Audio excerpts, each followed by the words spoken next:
I woke up from a coma after a week of fighting for my life, and instead of my husband's embrace, I only found a cruel note on the table. Pay for the hospital yourself. You are just a burden. I cried for hours, devastated by the betrayal, until a man in a suit walked into my room and said something that would change everything. Dry your tears. Your husband just threw a diamond in the trash. But before we continue, make sure you are already subscribed to the channel and write in the comments what part of the United States you are watching this video from. We love knowing how far our stories reach. The smell of disinfectant was the first thing I registered when my consciousness began to return. My eyes felt glued shut, heavy as lead. I tried to move them, but every muscle in my body protested with a dull, persistent ache. Little by little, forcing all the energy I had left, I managed to open my eyelids. The white light from the ceiling blinded me momentarily. I blinked several times, trying to orient myself. Where was I? The low hum of the air conditioner filled the silence. I turned my head slowly to the right, expecting to find Brad there, my husband, perhaps sleeping in the chair beside me or holding my hand. But the chair was empty, completely empty and tidy, as if no one had sat there in days. My heart shrank. During the 7 years of our marriage, I was always the dedicated wife. I took care of the house, of Brad, sacrificed my own dreams to support his. He should be worried about me, right? He should have stayed by my side while I fought for my life. But the room was silent, cold, abandoned. I looked around for flowers, cards, any sign that someone cared. Nothing. Just the white walls of the hospital and the monotonous beeping of the heart monitor beside me. I was admitted to New York Presbyterian Hospital. It was then that my eyes landed on the nightstand. There, next to a dusty glass of water, was a folded piece of paper. My hand trembled as I reached out to take it. Something inside me screamed that I should not read that, but I could not resist. I unfolded the paper with shaking fingers. The handwriting was unmistakable. Brad's rushed and rough lettering. I read the first line and felt the air escape my lungs. Pay for the hospital yourself. You are just a burden. The following words were even worse. He said he was tired of taking care of me, that I was a drag on his life, an obstacle to his success. At the end, a cold and definitive farewell. He would not be coming back. He was leaving, and I should never look for him. The paper slipped from my fingers and fell to the floor. In that moment, I felt as if the entire world had collapsed on top of me. The tears I had been holding back exploded. I cried like I never had in my life. My whole body shook as the sobs racked me. The physical pain of waking from the coma was nothing compared to the pain tearing my chest apart in that instant. How could he? I had given everything for that man. I gave up my promising career as a graphic designer so he could focus on his. I lived simply, saving every dollar, never complaining when he came home late or spent entire weekends working. I forgave his outbursts of rage, his harsh words in moments of stress. And was this my reward? To be abandoned in a hospital bed like trash? I remembered all the times he told me he loved me, all the promises that we would be together forever, in sickness and in health. All lies. It was all a lie. I looked at the clock on the wall. How long had I been unconscious? A whole week. 7 days fighting between life and death, and he did not even stay to see if I would wake up. He simply left me there, like a problem he no longer wanted to solve. I felt like the most naive person on the planet. How was I so blind? How did I not see that he never truly loved me? Hours passed as I sank into that sea of sadness. My eyes were swollen. My throat hurt from crying so much. I had no parents. I lost them both in a car accident when I was 20 years old. I had no siblings. Brad was all I had, and now I had nothing. No one. Loneliness swallowed me like a black hole. I seriously thought about whether it was worth having woken up. Maybe it would have been better not to have survived the coma. At least then, I would not feel this unbearable pain. I was staring at the ceiling with empty eyes when I heard the doorknob turn. I did not turn around. It was probably a nurse coming to check my vitals, or a doctor coming to bill me for the hospitalization I had no way to pay for. But the footsteps that entered were different. Firm, decisive, nothing like the hurried steps of health professionals. I heard the sound of expensive dress shoes against the hospital floor, Then I smelled an elegant, masculine cologne, completely different from the medicinal smell that dominated the room. I turned my head slowly. A middle-aged man was standing there, a few feet from my bed. He wore an impeccable dark suit, perfectly tailored. His gray hair was combed with care, and his face radiated a natural authority. But what surprised me most was the expression in his eyes. It was not condescending pity or contempt. It was genuine respect and concern. I wiped my tears quickly with the back of my hand, trying to recover some dignity, even knowing I must look horrible. "Who are you?" I managed to ask in a hoarse voice. He gave a slight, reassuring smile and gave a respectful bow. "My name is Arthur," he said in a deep but gentle voice, "and I came here because I finally found you, after years of searching." I frowned, confused. Searching for me? That made no sense at all. Arthur cast a brief glance at Brad's note on the floor, and something changed in his expression. A spark of anger passed through his eyes, but he quickly controlled it. "Do not cry over trash," he said, pointing to the paper. "That man just threw away a precious diamond to pick up pebbles in the street." I blinked, trying to process what he was saying. Diamond? Pebbles? What was he talking about? "He made the biggest mistake of his life by not knowing who you really are," Arthur continued, taking a step forward. "And I am here to tell you the truth that has been hidden from you for so long." My heart raced. "Truth? What truth? I do not understand," I murmured. "Who do you think I am?" Arthur pulled up a chair and sat beside me, maintaining a respectful posture. "Do you remember the accident 7 years ago?" he asked calmly. I froze. Yes, I remembered. Or rather, I remembered fragments. Intense headache, bright lights, then nothing. I woke up in a hospital with no clear memories of who I was or where I came from. Brad was there, saying he had found me and helped me. He filled in the gaps in my memory. He told me I was a woman with no family, no past. And I believed him. I depended on him for everything. "The accident was not an accident," Arthur said, and his words hit me like a punch. "You were deliberately separated from your family. And Brad, he knew it. He took advantage of your amnesia to make you believe you had no one else but him." The walls of the room seemed to be spinning. "This cannot be true," I whispered, but my voice sounded weak even to myself. Arthur took a tablet out of his leather briefcase. With careful movements, he opened a photo and turned the screen toward me. In the image, I was wearing expensive clothes, smiling next to a distinguished man with gray hair. The setting in the background was an imposing estate in the Hamptons. "This man was your father," Arthur said softly, "owner of one of the largest business conglomerates in the country. He spent the last years of his life looking for you, until he died 3 years ago of heart disease. He never gave up on finding his daughter." Tears rolled down my face again, but now they were different. They were not tears of abandonment, but of shock, confusion, and a tiny bit of impossible hope. "I had a father?" I asked, my voice cracking. "Yes, you did," Arthur confirmed, "and he loved you more than anything in this world. I was his personal assistant, and he made me promise that I would keep looking for you even after his death. It took years, but I finally found you. Here, in this hospital, abandoned by the man who took advantage of your vulnerability." I looked at the photo again. There was something familiar in that face, in that smile, as if a deeply buried memory was trying to surface.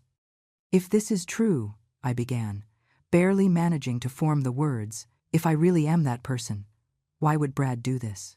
Arthur swiped his finger on the screen, showing more images. "Bank records, money transfers. While you were in a coma this week, I investigated your husband," he explained. "I discovered he drained all the savings you had together, money you earned before the accident, that you saved thinking about your future. He transferred everything to an account in the name of Jessica. Jessica. The name went through me like a knife. Jessica was my best friend, or at least I thought she was. She came to the house frequently, ate with us, cried on my shoulder about her problems. I trusted her completely." "No," I groaned, feeling my world collapse for the second time that day. "They have been having an affair for at least 2 years, Arthur said bluntly, "and they planned this. While you were fighting for your life, they emptied your bank account and disappeared together." My vision blurred. The 2 people I trusted most in the world had betrayed me in the worst way possible. It was not just a betrayal. It was calculated, cruel, planned. "But now," Arthur said, and his voice acquired a tone of determination. "You no longer need to worry about hospital bills or where you are going to live. You are the legitimate heiress of an empire. Everything that belonged to your father is now yours, and my job is to guarantee that you recover not only your assets but your dignity." I looked at him, barely able to believe it. "Why are you doing this?" I asked. "Why do you care?" "Because I promised your father I would take care of you," he replied simply, "and because no woman deserves to be treated the way you were treated." In that moment, something inside me changed. The sadness began to transform into something different, something stronger. Anger. Determination. Brad and Jessica thought they had won. They thought they could discard me like trash and move on with their happy lives. But they were very, very wrong. The old, cracked cell phone that was on the table vibrated suddenly, making my heart jump. The broken screen lit up, showing the name. Brad. I looked at Arthur, who nodded calmly, as if waiting for this. "Answer it," he said. "Listen to what he has to say." With trembling hands, I picked up the phone and swiped my finger to answer. Before I could say anything, Brad's harsh voice exploded on the other side. "I am coming to the hospital tomorrow," he announced without preamble, without even asking how I was. "I am bringing my lawyer. I want the divorce as soon as possible." Every word was like a slap. "And do not even think about asking for any of the assets," he continued, his voice full of arrogance. "You never contributed anything financially. You were always a burden, so you will not see a single cent of mine." Tears burned my eyes, but they were no longer tears of sadness. It was anger, pure anger boiling in my veins. "Brad," I began, but he cut me off. "And one more thing," he said with cruelty. "I never really loved you. You were always pathetic, desperate, clinging to me like a parasite. I am glad to finally be free." He hung up. I lowered the phone slowly. My whole body was shaking. Arthur watched me with concern, but also with something that looked like approval, as if he were watching a transformation happen within me. And he was. Something inside me had broken, but not in the way Brad expected. I did not break in despair. I broke free from the chains of submission that I myself had put on during all these years. "He is going to regret it," Arthur said calmly. "When he finds out who you really are, when he realizes what he lost, it will be too late." "No," I corrected, my voice coming out stronger than I expected. "When I am done with him, regret will be the least of his problems." Arthur smiled. It was not a gentle smile. It was the smile of someone recognizing a warrior being born. "Then let us begin," he said. In the following hours, Arthur took care of all the paperwork for my hospital discharge. There was no drama about unpaid bills. There were no nurses looking at me with pity or disdain. Everything was paid silently, efficiently. When I left the hospital, I did not go to the bus stop, as I normally would. Instead, I walked to a gleaming black town car parked in the VIP area.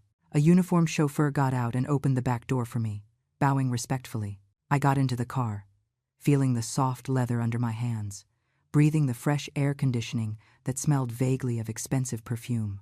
It was so different from the stifling smell of the hospital, from the cramped apartment in a working-class neighborhood where I lived with Brad. During the entire ride, I stared out the window, watching the city pass by.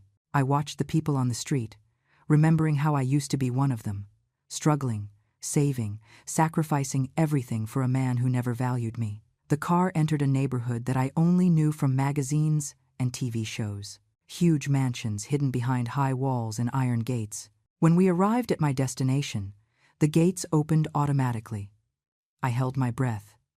The mansion in front of me was like something out of a dream. Elegant classic architecture, impeccable green lawns, a marble fountain in the center of the driveway. Fragmented memories began to emerge in my mind. Me running across that lawn as a child, my father lifting me in his arms near the fountain. Tears ran down my face, but this time they were tears of nostalgia. Nostalgia for a father I barely remembered, but who had loved me unconditionally. The car stopped in front of the main entrance. Staff members were lined up, waiting. When I got out of the car, they all bowed in unison. "Welcome back, Miss Victoria," they said in chorus. Victoria, my real name. For 7 years I had been called only by affectionate nicknames by Brad, which were actually ways to diminish me, to make me feel small. Arthur guided me inside. The interior was even more impressive than the exterior. Everything was exactly as I vaguely remembered. The paintings on the walls, the antique furniture, the spiral staircase. But there was no time for nostalgia. Arthur reminded me that we had a lot of work ahead. First, the physical transformation. I was taken to a room that had been transformed into a private salon. A team of professionals awaited me. Esthetician, hairdresser, manicurist, even a personal stylist. In the following hours, I was completely transformed. My skin, which was dull and tired from years of stress and neglect, was treated with the best products. My hair, which I cut myself to save money, was professionally treated and styled. When I looked in the mirror, I barely recognized myself. The woman staring back at me was not Brad's submissive and tired wife. She was someone powerful, confident, radiant. Now the clothes, the stylist said, guiding me to a walk-in closet the size of my entire old apartment. There were clothes from famous designers, all new, all carefully selected. I chose an elegant but simple outfit, black dress pants and a white silk blouse, paired with high heels that made my steps resonate with authority. But the physical transformation was just the beginning. Arthur took me to my father's office. It was a huge room, dominated by a massive mahogany desk. On it, stacks of documents awaited me. "Your father left 90% of the business group's shares to you," Arthur explained. "This includes the company where Brad works, headquartered in Manhattan." I felt a cold smile form on my lips. "So Brad works for me now?" "Technically, yes," Arthur confirmed. "He does not know it yet, of course. The transfer of ownership was only made official a few weeks ago, after we concluded the confirmation of your identity through DNA. I spent the next few hours studying financial reports, organizational structures, employee profiles. My mind, which Brad always despised as inferior, absorbed everything quickly. I discovered that I was always intelligent. I had just buried my intelligence so as not to threaten my husband's fragile ego. I analyzed Brad's department specifically. I read about the project he bragged so much about, the one that supposedly guaranteed him a recent promotion. The more I read, the more problems I found. Manipulated data, inflated reports, small frauds that had gone unnoticed by the previous management. "He was always dishonest," I murmured, taking notes. "And now you have the proof," said Arthur. "The question is, how do you want to proceed?" I leaned back in my father's large chair, the same chair where he must have made countless difficult decisions throughout his life. "Tomorrow he is coming to the hospital to give me the divorce papers," I said slowly, formulating a plan. "Let him come. Let him think he is winning. I am going to sign the papers." Arthur raised an eyebrow. "And then?" "Then," I replied, feeling a cold determination settle in my chest. "We are going to show him exactly what he lost. We are going to destroy every piece of the life he built on lies." Arthur smiled. It was a smile that promised revenge. "There is one more thing you need to know," he said, becoming serious again. He opened a different file, this one marked confidential. My heart raced. What else could there be? "During your week in a coma, I ordered some toxicological tests," Arthur explained. "Standard procedure when someone goes into a sudden coma without clear medical explanation." He opened the file and put it in front of me. My eyes scanned the medical report. Technical terms I did not fully understand, but the conclusion was circled in red: residues of toxic chemical substances found in the blood. Arsenic, in small doses, accumulated over time. Poisoning. Someone was poisoning me. "It was not sickness," Arthur said gravely. "It was not exhaustion or stress. Someone deliberately tried to kill you, slowly, to make it look natural." My vision blurred. I felt nausea rising in my throat. "Who?" I began, but deep down I already knew the answer. Arthur turned the page. There were surveillance photos.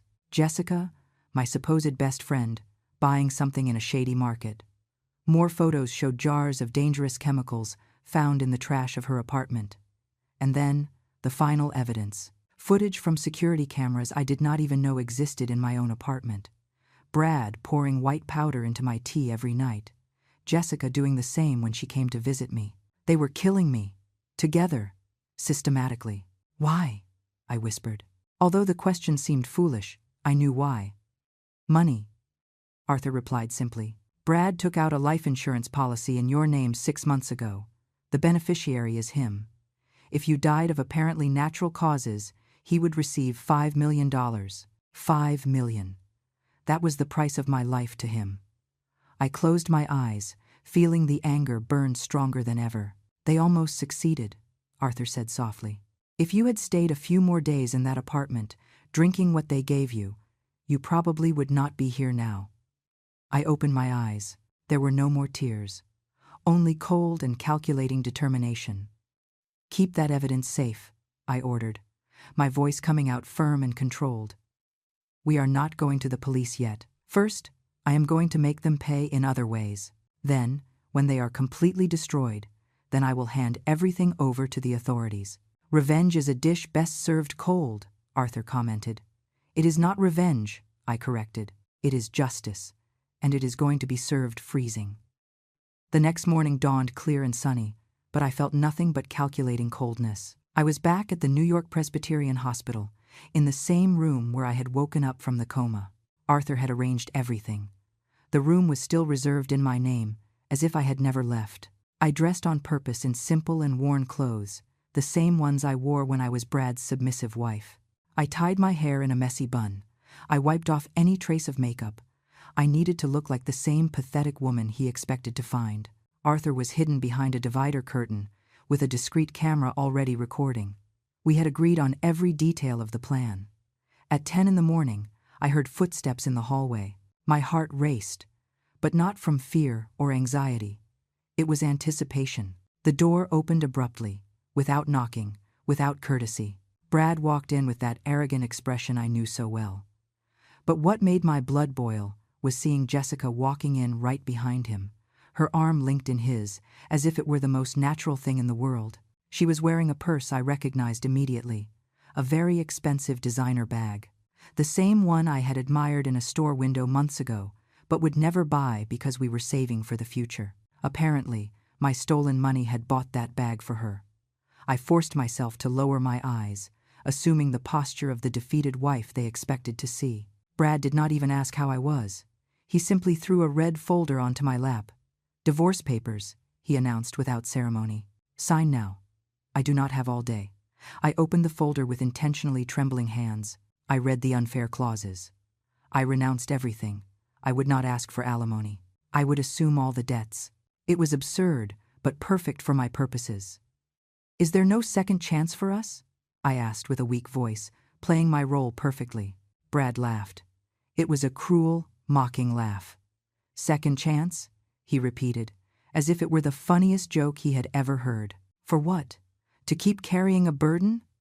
Look at yourself, Victoria. You are pathetic. You were never good enough for me. Jessica joined in the laughter, the sound shrill and malicious. You should be thankful he had patience with you for all these years, she said, voice full of false pity. Now let him be happy with someone who really deserves him. Every word was a stab, but I swallowed it all. I took the pen Brad offered me. I always loved you, I murmured, selling the performance. I did everything for you.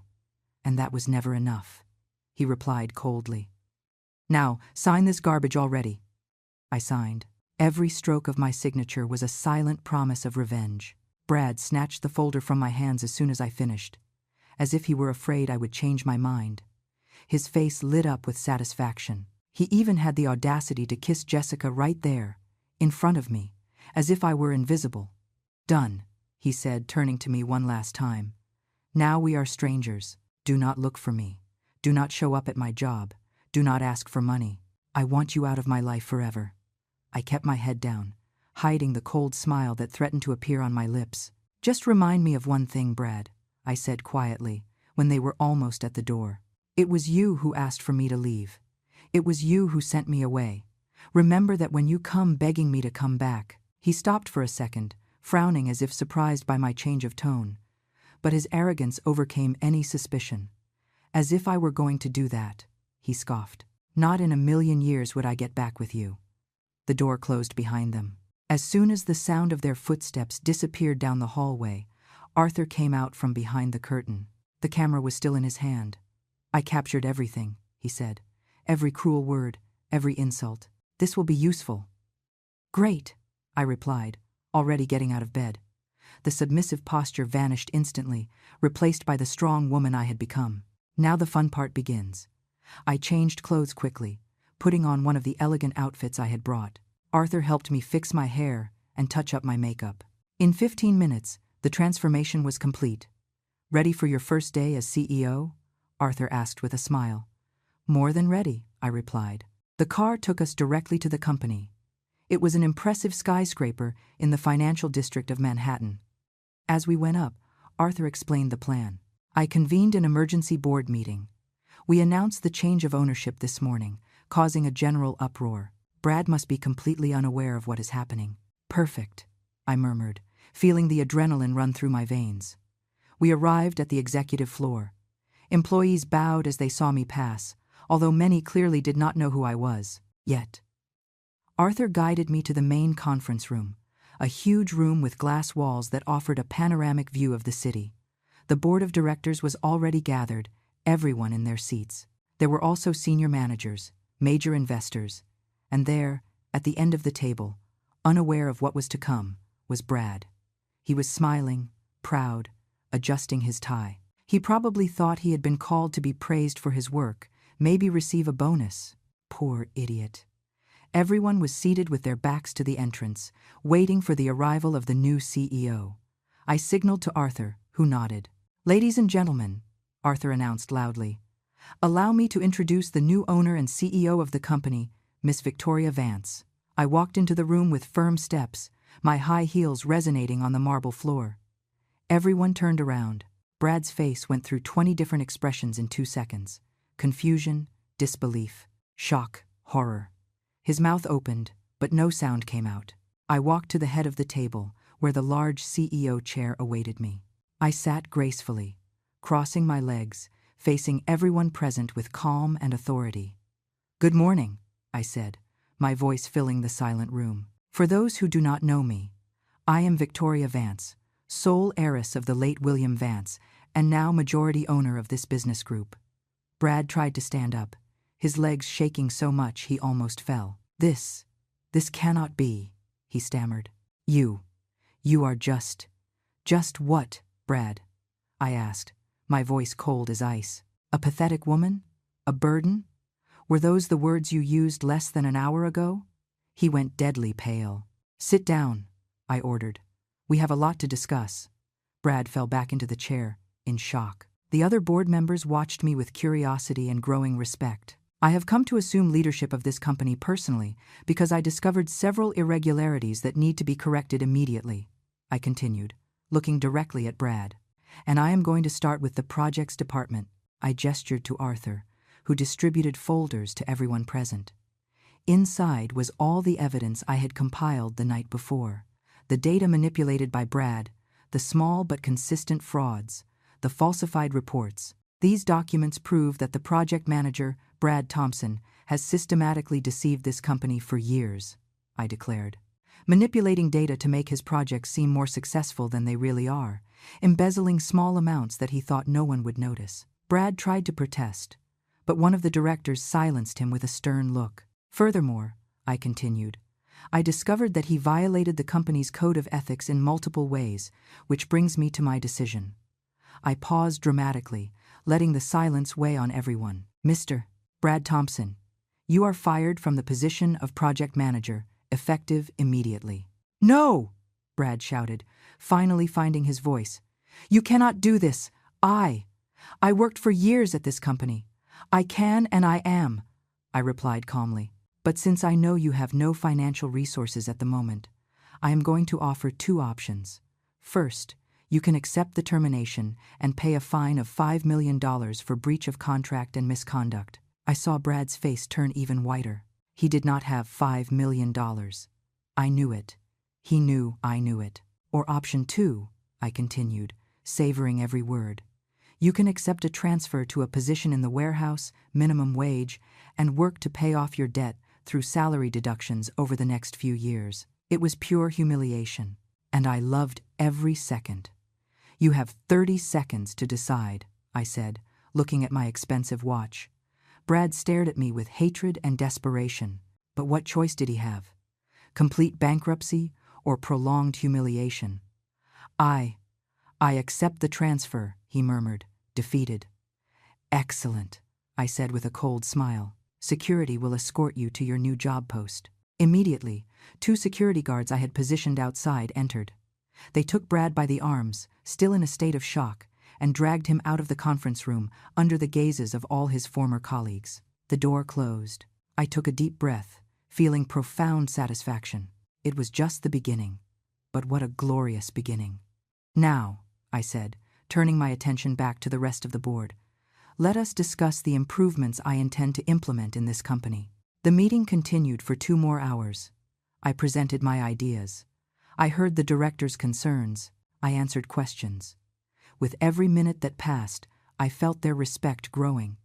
When we finally adjourned, several of them congratulated me personally, expressing enthusiasm for the new leadership. But my work was not done yet.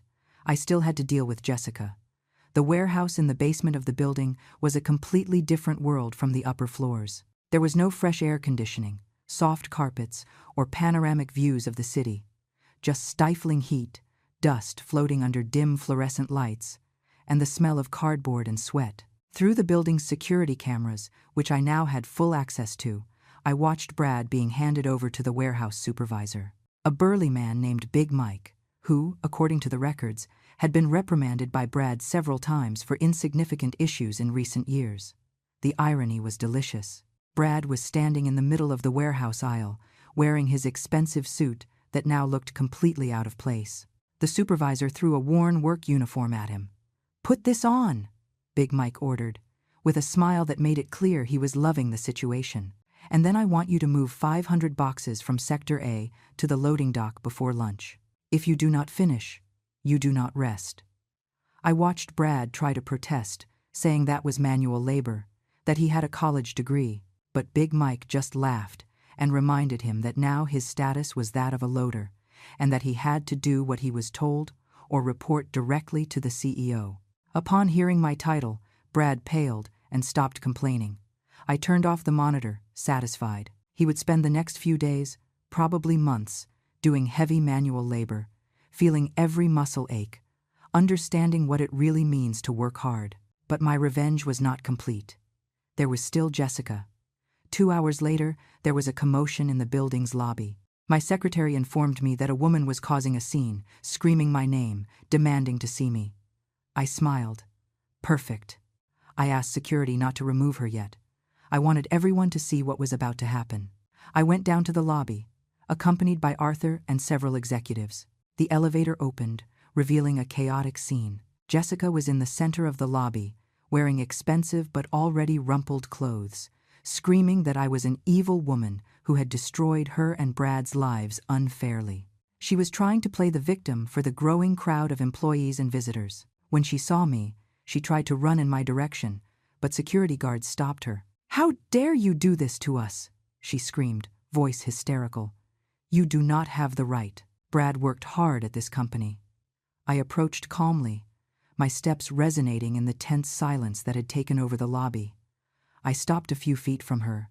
"Jessica," I said, voice calm but loud enough for everyone to hear. "You are right about one thing. I do not have the right to take anything from Brad, because he never had anything that was truly his. Everything he possessed was built on lies, fraud, and stolen money." "That is not true," she screamed. "You are making things up because you are jealous." I signaled to Arthur, who turned on a portable projector aimed at the white wall of the lobby. Images began to appear. Bank statements showing the transfers of the money Brad had stolen from me to Jessica's account. Photos of her buying suspicious chemical substances. Surveillance videos of her pouring things into my food. The crowd gasped collectively. Jessica's face went from red with anger to white with panic. "You and Brad did not just betray me," I continued, my voice cutting through the silence. "You tried to kill me. You systematically poisoned me for months, planning my death to collect life insurance money." Shocked murmurs echoed through the lobby. "But do you know what is most pathetic, Jessica?" I asked, stepping even closer. "You sold your soul, your integrity, committed terrible crimes for a man who is worth nothing. Congratulations, you can keep him." She opened her mouth to respond, but no words came out. "Security," I called. "Please remove this woman from the premises, and if she returns, call the police." Jessica was dragged outside, screaming empty threats and insults. The crowd slowly dispersed, whispering among themselves about the drama they had just witnessed. I returned to my office, feeling strangely empty. The revenge I had planned was unfolding perfectly, but it did not bring me the satisfaction I expected. There was something else that needed to be resolved. That night, alone in my office, looking out the window at the illuminated city below, Arthur entered silently. "The lawyers are ready to file criminal charges against Brad and Jessica," he informed me. "We have more than enough evidence to guarantee long prison sentences for both." I nodded slowly. "But?" Arthur asked, sensing my hesitation. "Will that be enough?" I asked, more to myself. "Prison, public humiliation. Will it really change anything? Will it make them understand the pain they caused?" "Probably not," Arthur replied honestly. "People like them rarely learn. But it is not about them learning.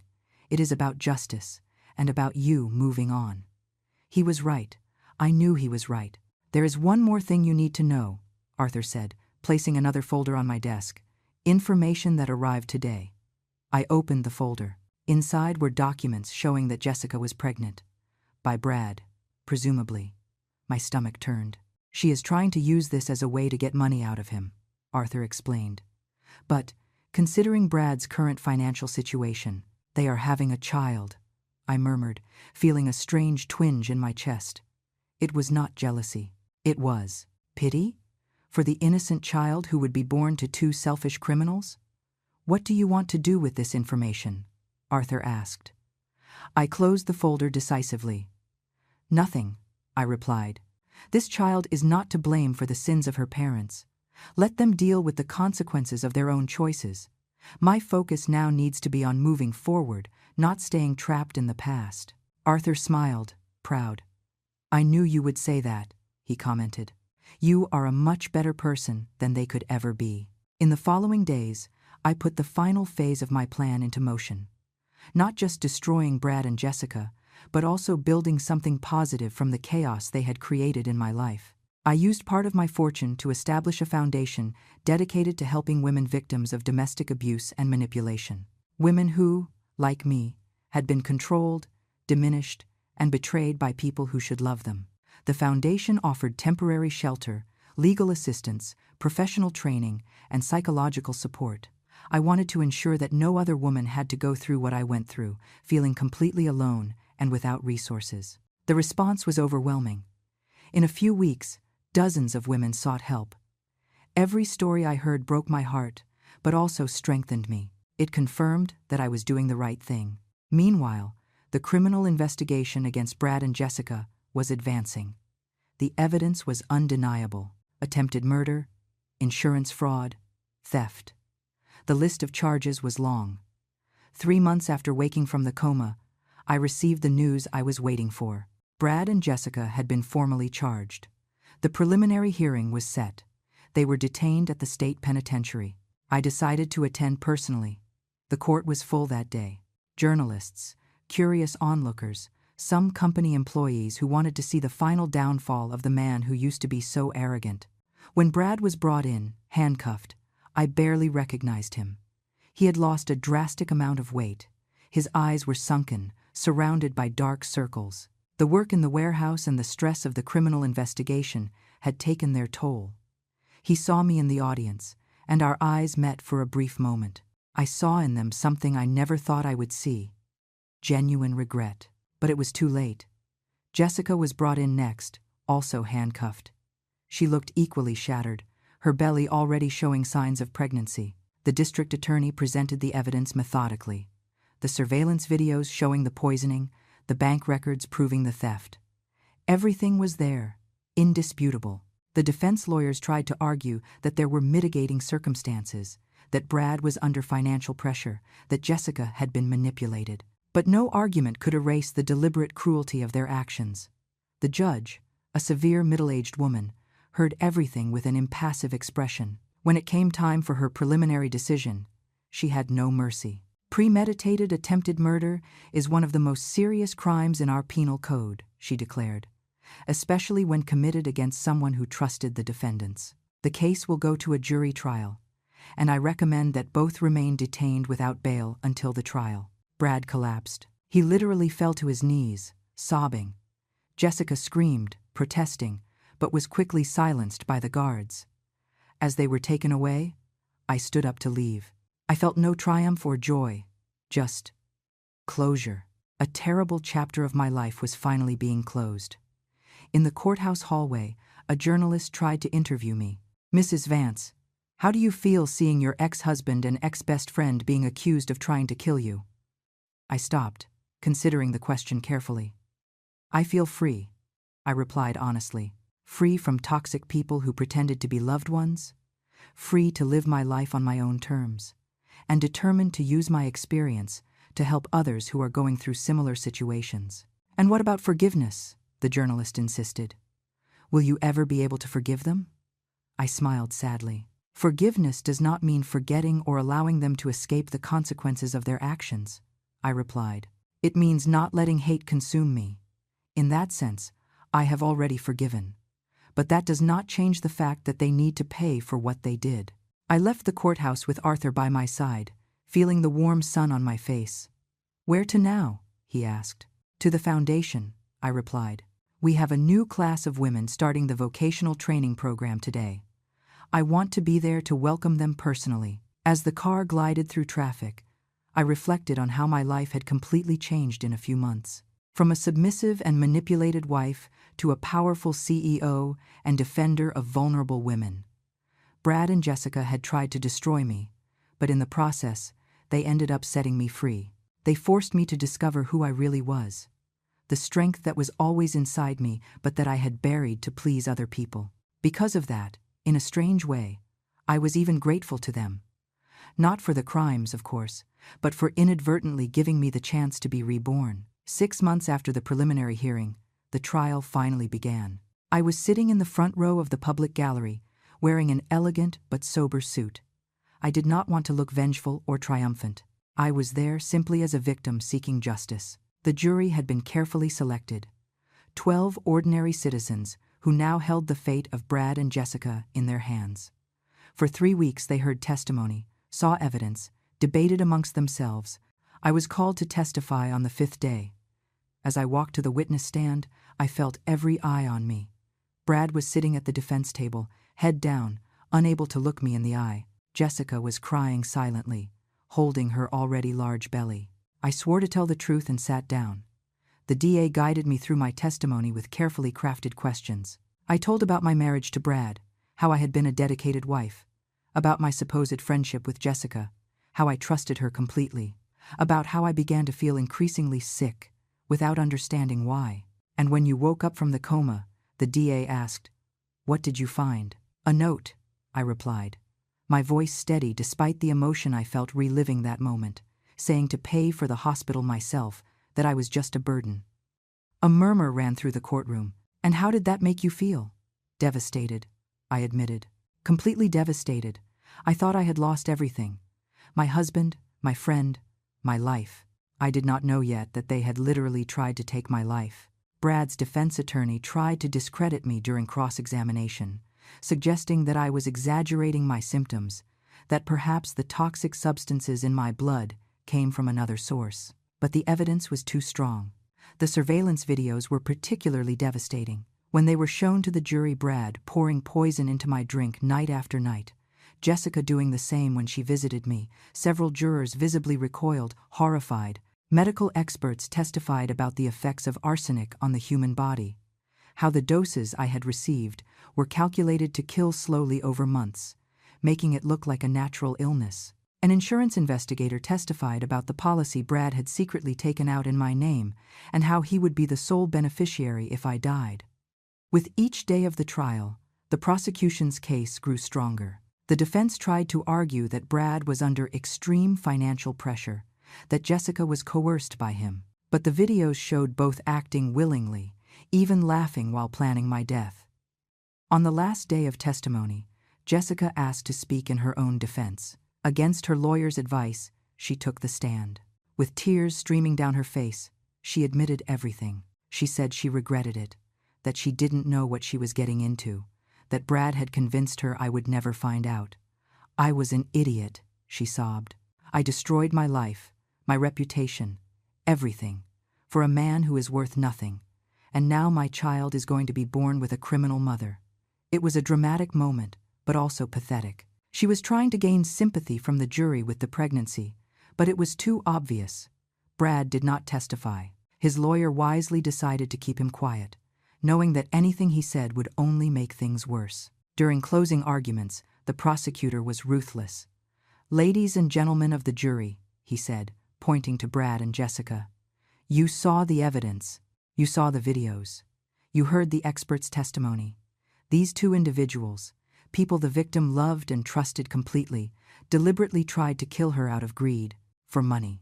There is no mitigating circumstance that justifies this. There is no excuse. They need to pay for what they did." The defense attorney tried to appeal to the jury's compassion, talking about how Brad had a family to support, how Jessica was pregnant, but his words rang hollow against the weight of the evidence. The jury retired to deliberate. I left the courtroom, not wanting to stay there waiting. Arthur accompanied me to a nearby cafe. "How are you feeling?" he asked, as we drank coffee. "Strange," I admitted. "For months I worked to get to this moment, and now that it is here, I do not know what to feel. I am not happy. I am not sad. Just tired." "It is understandable," Arthur said. "You went through immense trauma, but it is almost over. Soon you will truly be able to move on." 2 hours later, we received the call. The jury had reached a verdict. We rushed back to the courtroom. The room was full again, everyone anxious to hear the result. The judge entered and called for silence. The jury foreman stood up, holding a piece of paper. "In the case of the state versus Brad Thompson and Jessica Sanders," he began, voice clear, "as to the charge of attempted first-degree murder, we find the defendants guilty."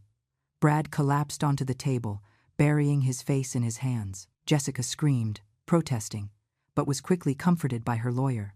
"As to the charge of insurance fraud," the foreman continued, "guilty. As to the charge of aggravated theft, guilty. Guilty on all counts." The judge thanked the jury and set sentencing for 2 weeks later. When I left the court that time, I finally felt a little peace. Justice had been done. It was not about revenge. It was about accountability, about ensuring that people who do terrible things do not go unpunished. The 2 weeks until sentencing passed quickly. I spent that time immersed in foundation work. We helped 30 more women that month get out of abusive situations, to rebuild their lives.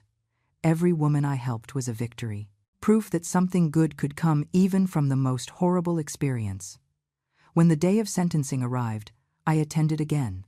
The courtroom was even more crowded than before, with TV cameras outside capturing everything. The judge entered and got straight to the point. "Brad Thompson and Jessica Sanders," she said, voice stern. "You have been found guilty of serious crimes. You tried to take the life of an innocent person out of greed. You betrayed the trust of someone who loved you. There are not enough mitigating factors to justify leniency." She looked directly at Brad. "Mr. Thompson, you are sentenced to 20 years in prison without the possibility of parole for the first 10 years. Brad moaned, but did not protest. He knew it was useless. "Miss Sanders," the judge continued, "in consideration of your pregnancy and the fact that you have shown some genuine remorse, your sentence will be 15 years, with the possibility of parole after 8 years. Your child, when born, will be placed in state custody until you prove yourself capable of being a fit mother." Jessica sobbed, but nodded in acceptance. "Furthermore," the judge added, "both are ordered to pay restitution to the victim for the full value of the damages caused, including medical expenses, emotional suffering, and therapy." The gavel banged. It was done. As Brad and Jessica were led away in handcuffs, I felt something I did not expect: compassion. Not for their crimes, but for how they had wasted their lives, for how greed and selfishness had destroyed them. Outside the courtroom, journalists crowded around me. "Mrs. Vance, are you satisfied with the sentence?" "Yes," I replied simply. Justice was done. Now I can truly move on. What is next for you? Continuing my work at the foundation, I said, helping other women who are going through similar situations, using my experience to make a difference in the world. And what about forgiveness? Did you forgive Brad and Jessica? I paused, considering the question carefully. Forgiveness is complex, I replied. I am not going to forget what they did. I am not going to minimize the gravity of their crimes, but I am also not going to let hate consume my life. In that sense, yes, I forgave. Not for them, but for me, so that I can live in peace. Later that day, I was alone in my office, looking out the window at the city. Arthur entered silently. Is everything okay? He asked. Yes, I replied honestly. For the first time in a long time, I am truly okay. What did Brad say to you before being taken away? Arthur asked. I saw you exchanged a few words. I had forgotten to mention it. When the guards were taking Brad away, he had asked to speak with me for a moment. Against my better judgment, I agreed. He was teary-eyed, voice broken. I am sorry, he had whispered, for everything. You were always too good for me, and I treated you like trash. You were a diamond, exactly like that man said, and I was too much of an idiot to see it. Yes, you were, I replied simply. If I could go back? But you cannot, I interrupted. No one can. We have to live with the consequences of our choices. You chose greed over love. You chose betrayal over loyalty. And now you are going to spend the next 20 years thinking about that. You are so different, he said, looking at me with something that seemed like admiration mixed with regret. Strong, confident. It is like you are a completely different person. I am not different, I corrected. I was always this person. You just never allowed me to be. You kept me small so you could feel big. But now I am free to be who I really am. Those were the last words I exchanged with him. The guards took him away, and I turned without looking back. I told this to Arthur now, weeks later. And how did you feel saying that to him? Arthur asked. Powerful, I admitted, but also sad. Sad for the person I was, who accepted being treated that way. Sad for the time I wasted with someone who did not value me. But you did not waste that time, Arthur said wisely. You learned from it. You grew. You became the incredible woman you are today. None of this would happen if you had not gone through that horrible experience. He was right. In a strange and twisted way, Brad did me a favor by betraying me so completely. He forced me to wake up, to see my own worth, to fight for myself. You know what is funny? I said, turning to face Arthur. For years, my entire identity was tied to being Brad's wife. I was not Victoria. I was Brad's wife.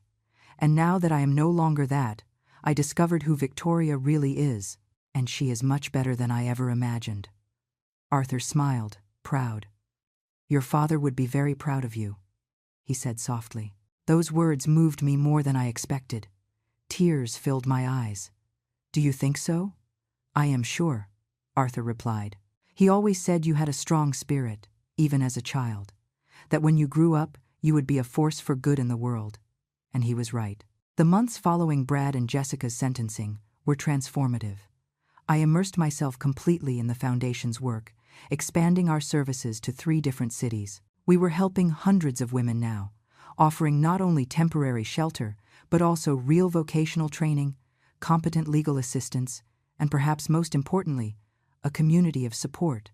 One morning I was reviewing proposals for a new mentorship program when my secretary entered, looking hesitant. Mrs. Vance, there is someone here asking to see you, she said. She does not have an appointment, but she said it is urgent. It is about Brad Thompson. My heart skipped a beat. Had something happened? Despite everything, a small part of me still cared in a distant way. Who is she? She said her name is Sarah. Sarah Thompson. I frowned. I did not know anyone with that name. Show her in. A young woman entered my office moments later. She must have been in her early 20s, dark hair tied in a simple ponytail, eyes tired but determined. She was dressed modestly, but with dignity. Mrs. Vance, she said, voice trembling. Thank you for seeing me without notice. I did not know who else to talk to. Please, sit down. I indicated the chair across from my desk. How can I help you? She sat down, twisting her hands nervously in her lap. My name is Sarah Thompson, she began. I am Brad's sister. I froze. Brad had never mentioned having a sister. But then I realized there was a lot about him I never knew. I did not know Brad had a sister, I said carefully. He likes to pretend he doesn't, Sarah replied with a sad smile. Our parents died when we were young. Brad was 2 years older than me.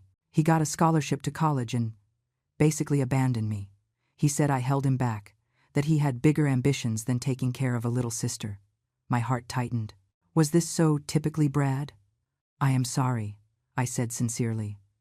I did not come here seeking sympathy, Sarah said quickly. I came because I read about what happened, the trial, the sentence, everything, and I needed to come here personally to apologize. Apologize? I repeated, confused. Why? You did not do anything. I knew, Sarah whispered, tears filling her eyes. Not about the poisoning. Never about that, I swear. But I knew he was having an affair with your friend. I saw them together once, months before you got sick. I confronted Brad, and he threatened me. He said if I told you, he would make sure I never got a decent job anywhere. And I got scared. I needed my job, so I stayed quiet. She was crying openly now, and because of my silence, you suffered. You almost died, and I need to live with that for the rest of my life. I stood up and walked around the desk, kneeling beside her and taking her hands. Sarah, look at me, I said softly. She raised her red eyes. You are not responsible for your brother's actions. He manipulated and intimidated you, just as he did with me for years. You were a victim of his too, but I could have warned you, and he probably would have found a way to make it look like you were lying, I interrupted. People like Brad are experts in manipulation. Do not carry that guilt. It is not yours to carry. Sarah hugged me suddenly, sobbing on my shoulder. I hugged her back, feeling her pain, her guilt, her regret. When she finally calmed down, we sat together on the sofa in my office. What do you do for a living? I asked gently. I work as a nurse in a public hospital in Queens, she replied, wiping her eyes. It barely pays the bills, but it is honest. Not like what Brad did. Did you know about his frauds at work? I suspected, Sarah admitted. Brad always took moral shortcuts. Since he was young, he believed rules did not apply to him. Our parents tried to correct that, but... She stopped, seeming lost in memories. Sarah, I said after a moment, you came here to apologize, and I accept your apology even though it is not necessary. But now I want to offer you something. She looked at me surprised. The foundation I established to help women victims of abuse is expanding, I explained. We need healthcare professionals to offer medical care to our beneficiaries. Many of them have physical trauma, in addition to emotional. Would you be interested in working with us? Sarah's eyes went wide. Are you offering me a job? After what my brother did? You are not your brother, I said firmly. And from what I can see, you are exactly the kind of compassionate and dedicated person we need. Of course, if you are interested. Yes, Sarah exclaimed. Yes, I am absolutely interested. I do not know what to say. Thank you so much. I smiled. Do not thank me yet. It is hard work and emotionally demanding, but it is also incredibly rewarding. Sarah started working at the foundation the following week, and she was right. It was hard work, but seeing her interact with the women we helped, with such gentleness and understanding, confirmed that I had made the right decision. One afternoon, about a month after Sarah started, she walked into my office with a strange expression. What is it? I asked. I received a letter, she said, from Brad, from prison. My stomach turned. You are not obligated to read it if you do not want to, I said quickly. I already read it, Sarah replied, and it has a part about you. He asked me to ask if you would visit him. I leaned back in the chair, processing that. He wants me to visit him in prison? He said he needs to talk to you, Sarah explained, that there are things he needs to say personally. But I understand completely if you do not want to go. You do not owe him anything. I remained silent for a long moment, considering. I will think about it, I said finally. Over the next few days, the idea of visiting Brad haunted me. Part of me wanted to never see him again. But another part, the part seeking complete closure, felt that maybe I needed to hear what he had to say. I discussed it with Arthur. I do not think it is a good idea, he said frankly. He does not deserve more of your time or energy. I know, I nodded. But maybe I need it, not for him, but for me. To completely close this chapter, Arthur sighed. If you decide to go, I am going with you. I do not trust him, even behind bars. A week later, I found myself entering a maximum security prison for the first time in my life. The security process was rigorous. Search, metal detector, multiple logs. Every steel door that slammed shut behind me made my heart beat faster. Arthur was by my side, a comforting presence. I was taken to a visitation room. It was Spartan. Just a metal table bolted to the floor, 2 chairs on either side, and a guard positioned in the corner. I sat and waited. When Brad entered, I barely recognized him. He had lost a drastic amount of weight, eyes sunken, hair cropped close. The orange prison uniform seemed to swallow his shrunken frame. He looked like he had aged 20 years in months. He sat on the other side of the table, handcuffed, and looked at me with eyes that seemed to carry the weight of the world. You came, he whispered, voice hoarse. I didn't think you would come. I almost didn't, I replied honestly.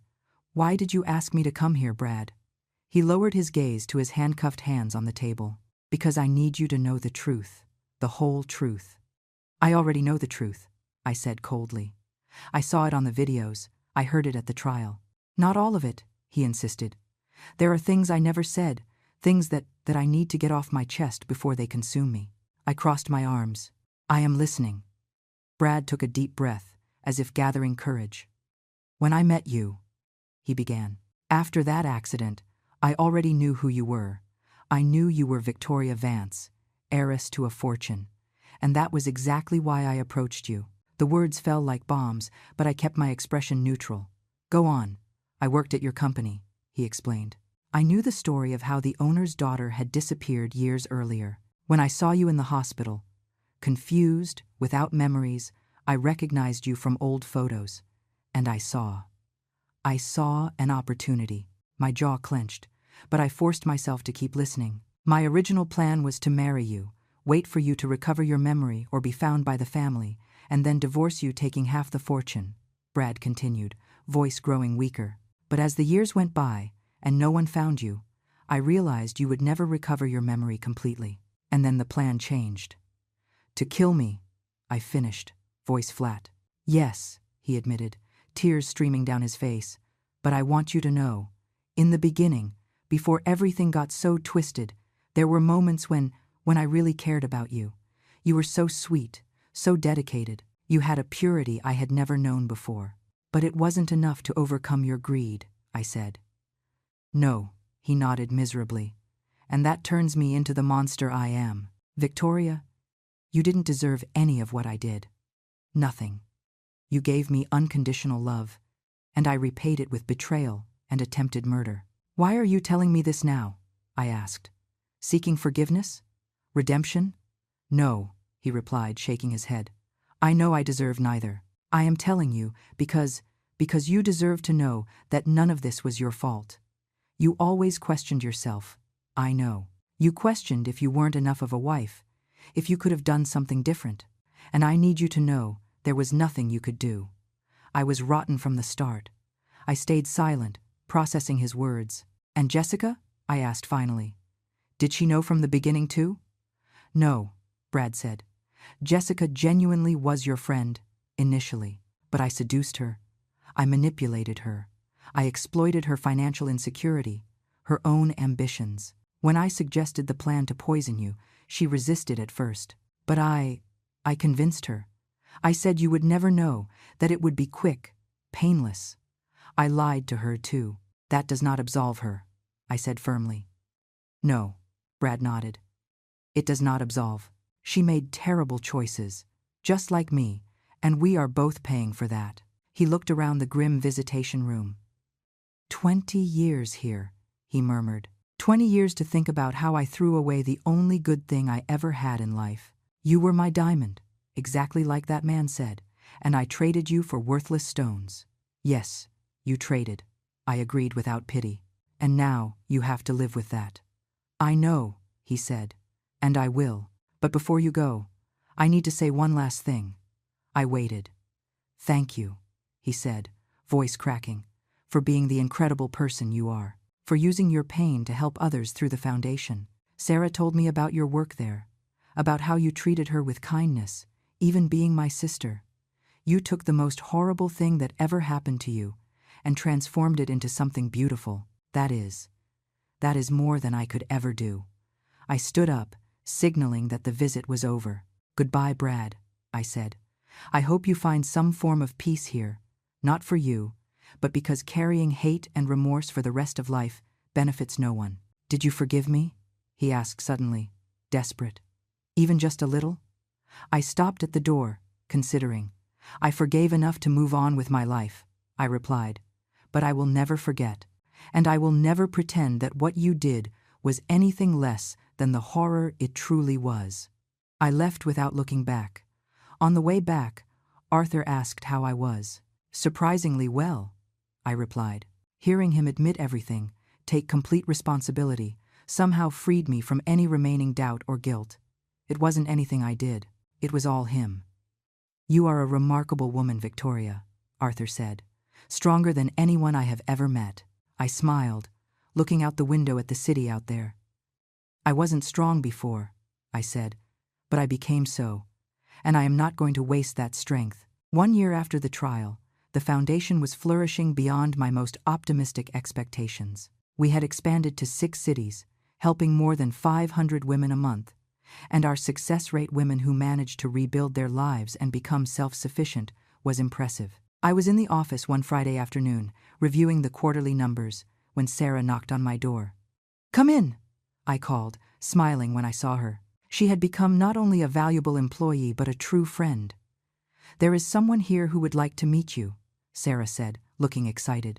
One of the women from our program 6 months ago. She stepped aside, revealing a woman in her 30s whom I vaguely recognized. Her name was Megan, I remembered. She had come to the foundation beaten, broken, without a dime, fleeing a violent husband. But the woman in front of me now was transformed. She was dressed professionally, posture confident, eyes shining with life. Mrs. Vance, Megan said, voice firm. I came to thank you personally. You saved my life. Literally. Please, call me Victoria, I said, indicating the chairs. And you saved your own life by having the courage to ask for help. Megan sat down smiling. Maybe, she agreed, but the foundation gave me the tools. The professional training I received here got me a job as an administrative assistant at a law firm. My boss was so impressed with my work that he is paying for me to go to college at night. I am going to get a law degree. Tears filled my eyes. It was for stories like this that I did all this. That is wonderful, Megan. I am so proud of you. And there is more, Megan continued. I won full custody of my children. My ex-husband was imprisoned for domestic violence and assault, thanks to the foundation lawyers who helped me build the case. You deserve all that and more, I said sincerely. I came not only to thank, Megan said, but also to ask, does the foundation accept volunteers, especially volunteers who went through the program? I want to give back. I want to help other women the way I was helped. We always need volunteers, I replied, feeling my heart warm. Especially those who understand from their own experience what our beneficiaries are going through. Megan and I talked for another hour, planning how she could get involved. When she left, I felt renewed, remembering why I started all this. That night, alone in my apartment, a luxurious penthouse but one I had decorated to be cozy, not ostentatious, I reflected on my journey. A year ago, I was waking up from a coma, devastated, betrayed, believing I had nothing. And now, I had everything. Not materially, although I certainly had financial resources, but emotionally, spiritually.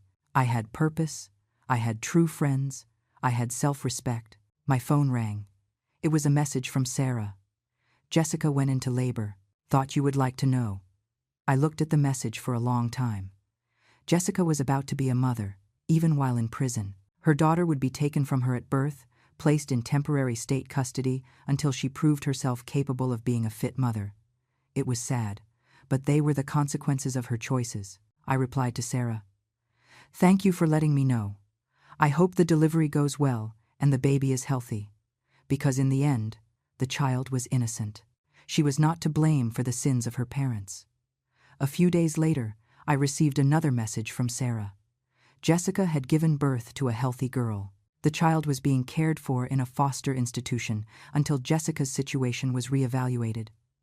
Something inside me moved, an innocent child, paying for what her mother did, just like so many children in the situations the foundation dealt with daily. I called my lawyers. I want to explore the possibility of becoming the temporary guardian of Jessica Sanders' daughter, I said. There was silence on the other end of the line. Mrs. Vance, my lawyer said carefully. Are you sure? That is the daughter of the woman who tried to kill you. The daughter is innocent, I replied firmly. And as long as Jessica is in prison, this child deserves a chance. She deserves love and care, not to be thrown into the system. And if Jessica objects, then I will respect her decision, I said. But at least I am going to offer. The process took weeks. Background checks, psychological evaluations, home visits, all to ensure I would be a suitable guardian. During that time, I visited Jessica in prison. It was strange being on the other side of the visitation table, where Brad had sat months before. Jessica looked exhausted, eyes red from crying so much. Pregnancy and childbirth in prison had taken their toll. Why are you here? She asked, voice suspicious. To make a proposal, I replied calmly. Your daughter needs someone to take care of her while you serve your sentence. I am offering to be her temporary guardian. Jessica stared at me as if I had grown a second head. Are you kidding me? After what I did? I am not doing this for you, I clarified. I am doing it for the child. Every child deserves a chance, regardless of who their parents are. And I thought you might prefer someone you know to take care of her, instead of strangers in the system. Jessica started to cry. I do not understand, she sobbed. Why would you do that?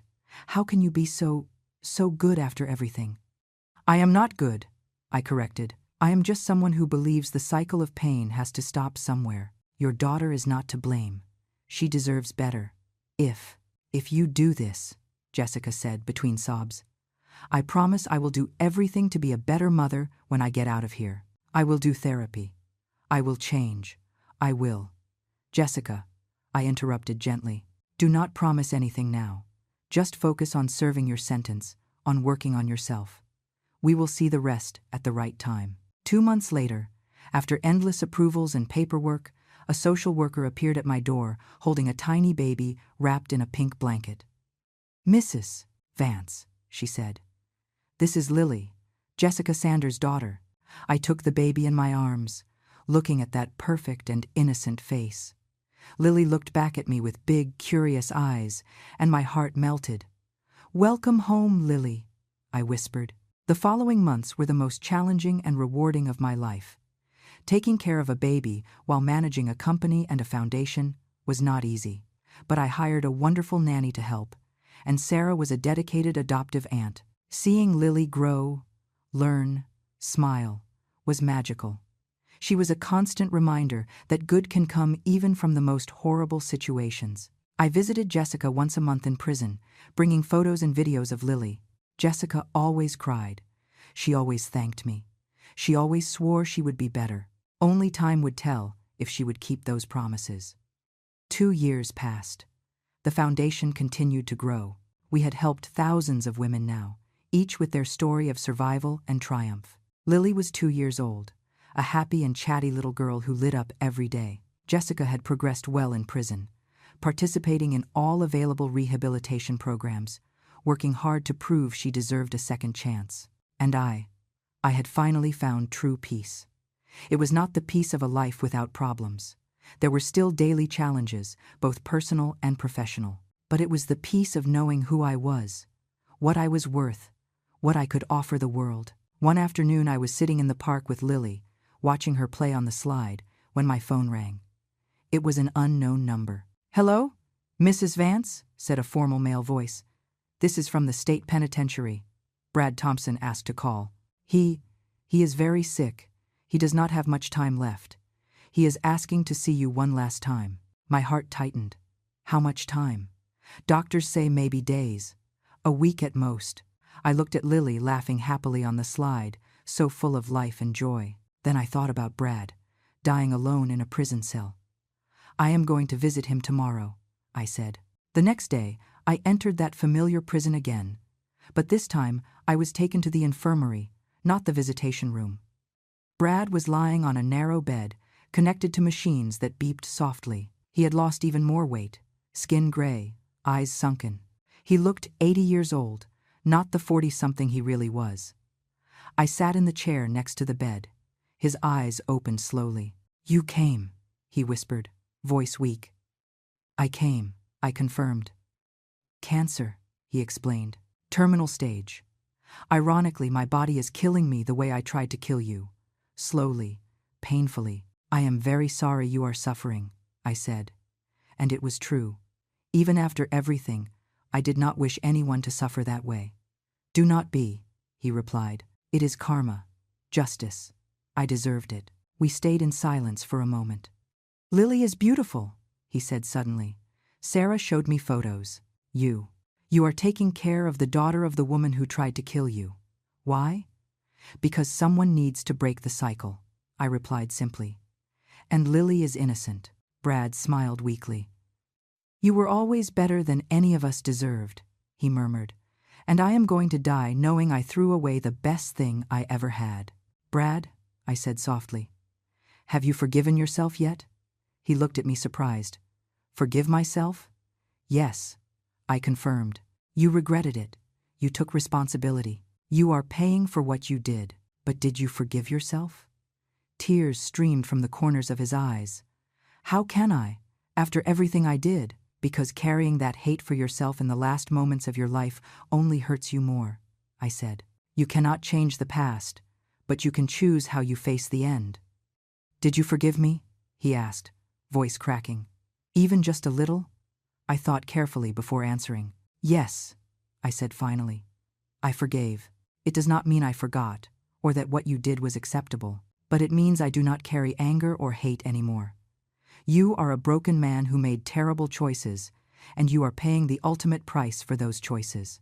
Carrying anger beyond that serves no purpose." Brad cried then, sobs shaking his frail body.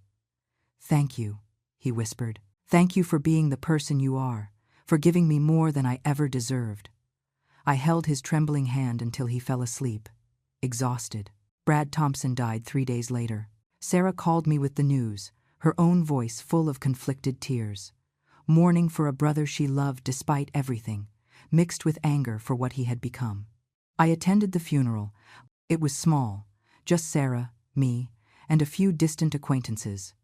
The body was cremated, the ashes scattered according to his last request. And so ended the final chapter of Brad's story and mine, not with anger or revenge, but with peaceful closure. 5 years passed since that terrible day. I woke up from the coma. 5 years of transformation, growth, healing, and purpose. I was on the stage of a large auditorium in Los Angeles, about to give a lecture on female empowerment. The venue was full, hundreds of women, all eager to hear my story. I looked at the front row where Sarah held Lily, now 7 years old, on her lap. Jessica was sitting next to them, recently released on parole after 5 years of good behavior. She had kept her promise, worked hard on her rehabilitation, completed vocational training, and was slowly rebuilding her relationship with her daughter under my careful supervision.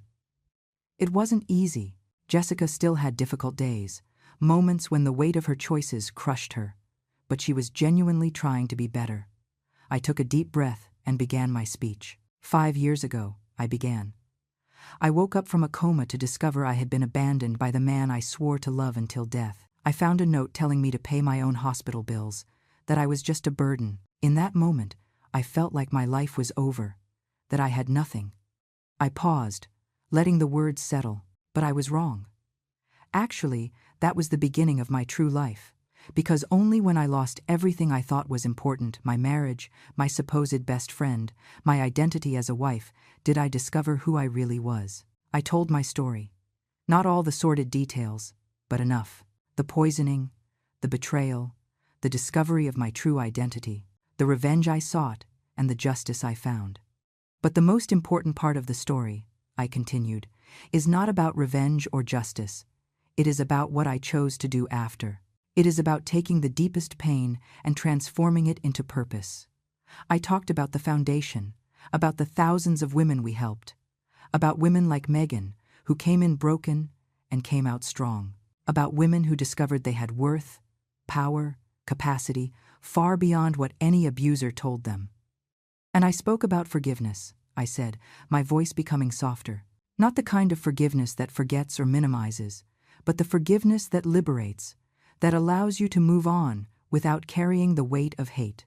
I pointed to Jessica in the audience. That woman participated in the plan to kill me, I said clearly. She spent 5 years in prison for her crimes and is now sitting here because I chose not to let what she did define her entire existence. She is working hard to be a better mother to her daughter, to be a better person. Does she deserve that chance? I do not know, but I know her daughter deserves to have a mother who tries. Jessica was crying, as were several women in the audience. The message I want to leave today, I concluded, is this. You are not defined by the worst thing that happened to you. You are not defined by who betrayed you, who hurt you, who told you that you are worthless. You are defined by how you choose to get up, by how you choose to use your pain, by how you choose to move forward. I could have let that experience destroy me. I could have stayed trapped in anger and resentment, but I chose differently. I chose to get up. I chose to fight. I chose to transform my tragedy into a mission. And every one of you has that same power. No matter what happened to you, no matter who told you that you are not enough. You are a diamond, even if people too blind to see your value treated you like a stone. The audience exploded in applause.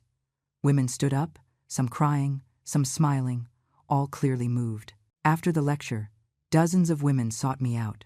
Some wanting to share their own stories, others seeking advice, all thanking me for having the courage to tell my truth. That night, at home, I sat on the sofa with Lily curled up next to me, reading a storybook.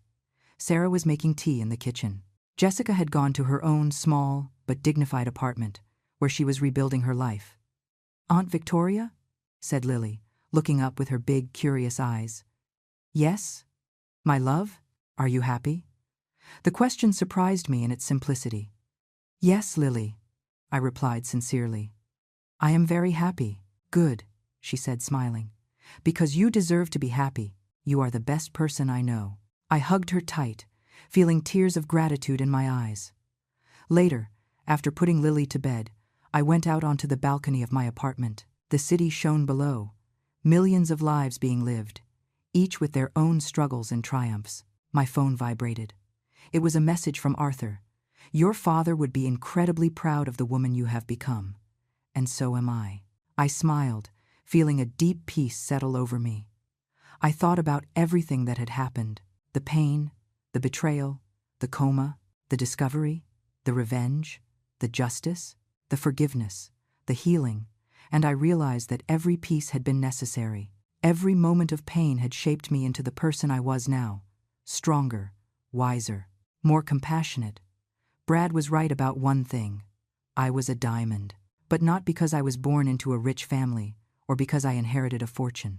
I was a diamond because I survived the pressure, the heat, the darkness, and emerged stronger and brighter than before. And unlike Brad, who threw his diamond away for worthless stones, I had learned my own value. No one could take that from me again. I looked up at the starry sky, thinking of my father, of the parents I lost young, of all the people who had shaped me along the way. "Thank you," I whispered to the universe, "for breaking me just to show me how to rebuild myself stronger." I went back inside, where Sarah had left a cup of hot tea waiting for me. I picked it up, savoring the warmth, the comfort.